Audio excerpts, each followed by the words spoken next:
ప్రొద్దుటూరు నియోజకవర్గ ప్రజలకు, ఇక్కడికి విచ్చేసినటువంటి ప్రింట్ మీడియా, ఎలక్ట్రానిక్ మీడియా ప్రతినిధులకు అందరికీ తెలుగుదేశం పార్టీ తరఫున మీకు అందరికీ కూడా నమస్కారాలు తెలియజేసుకుంటున్నాను. ఈరోజు ప్రభుత్వం ఇసుక పాలసీలో ఎంత ఘోరంగా తయారైందంటే ముఖ్యమంత్రి గారు సమాధానం చెప్పాలి, ఐఏఎస్ ఐపీఎస్ అధికారులు సమాధానం చెప్పాలి, రెవెన్యూ అధికారులు సమాధానం చెప్పాలి, భూగర్భ మైనింగ్ అధికారులు సమాధానం చెప్పాలి. ఎంత ఘోరంగా ఉందంటే చిన్న ఎగ్జాంపుల్ చెప్తాను మీకు. ప్రొద్దుటూరు నియోజకవర్గంలో కొన్ని క్వారీలు పెట్టారు. దీనికి సంబంధించి స్థానిక ఎమ్మెల్యే రాజమల్లి శివప్రసాద్ రెడ్డి గారి బావమర్ది దాన్ని అండర్ కంట్రోల్ కబ్జా చేసేసాడు.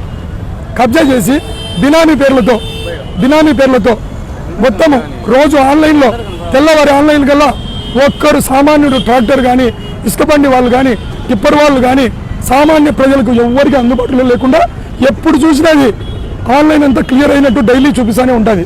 దానికి కారణం ఏమంటే రాజమల్లి శివప్రసాద్ రెడ్డి గారు బావమర్ది అయినటువంటి పాతగూడ బంగారు మున్రెడ్డి గారు కొడుకు విజయమోహన్ రెడ్డి గారు వాళ్ళ ఇంట్లో సిస్టమ్ పెట్టుకొని చీకట్లో తెల్లవారే లోపల మొత్తం కొట్టిపారేసే ట్రాక్టర్లు కానీ ఇంకొకటి కానీ ఆన్లైన్లో మీరు ఒకసారి రికార్డు తీసుకోండి. మీడియా ప్రతినిధులు, ప్రభుత్వం వాళ్ళు రికార్డు అంతా కూడా పబ్లిష్ చేయండి.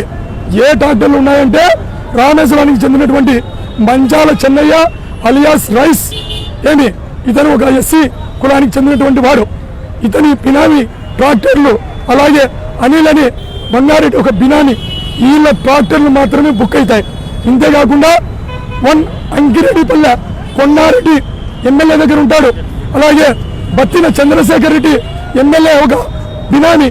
వీళ్ళు ఈ ఇసుక మాఫియాను ఇప్పటికీ డైలీ 40 లక్షల రూపాయల చొప్పున అక్రమమైనటువంటి ఇసుక ప్రొద్దుటూరు ప్రజలకు ట్రాక్టర్ కొనాలంటే 5,000 రూపాయలు, బయటికి బెంగళూరుకు, నంద్యాలకు రోజు కొన్ని 10 టిప్పర్లు తోలినారు.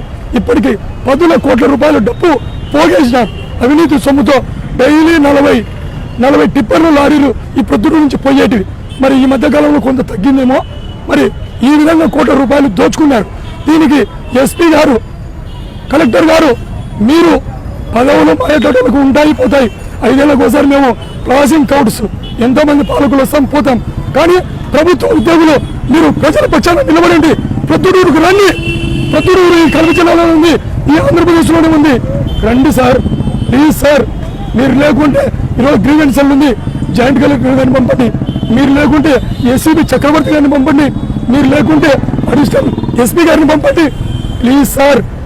ఈరోజు నా గ్రామ పంచాయతీ సోమవారపల్లి పంచాయతీ దాదాపు ఈ ప్రొద్దుటూరు ఇసుక తోలాలన్నా, ఇటుకల తోలాలన్నా 95% ట్రాక్టర్లు, ఇసుక బండ్లు, రజకులు మా ఇసుక తిన్నెల్లోంచే పోవాలా.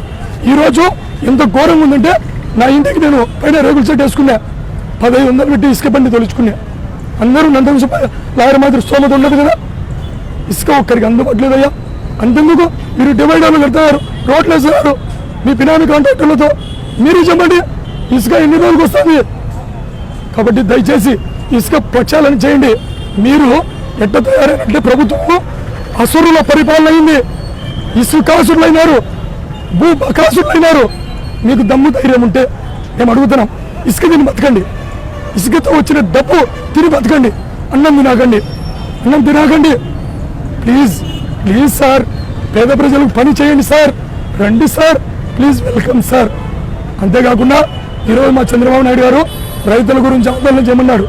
రైతులు ఢిల్లీలో రోడ్డు మీద పడితే ఈ ప్రధానమంత్రి ఆయనకు ఆలోచన ఉందో లేదో సూటు పూటుకు ప్రజా జీవితమైనటువంటి డబ్బు లక్షల రూపాయలు సూటు పూటు వేసుకుంటున్నాడు. మరి ప్రజలు రైతుల కదా ధర్నా చేస్తుండేది, మీరెందుకు రైతుల దగ్గరికి పోలేకున్నారు? అలాగే ఈరోజు రైతులను ధర్నా చేస్తున్నటువంటి జగన్మోహన్ రెడ్డి ప్రభుత్వము బీమా విషయంలో అడ్డగోలు ఆలోచనలు చేశారు. దయచేసి మీరు దీని మీద కూడా మేము ఆందోళన చేస్తున్నాము.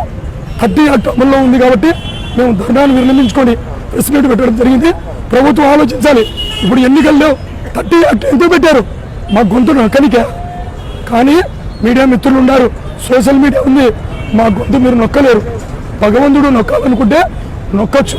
కాబట్టి దీని మీద ఎంక్వైరీ వేసి కలెక్టర్ గారు ఇమ్మీడియట్గా చర్యలు తీసుకొని ఇది క్లియర్ చేయాలని కోరుకుంటున్నాం.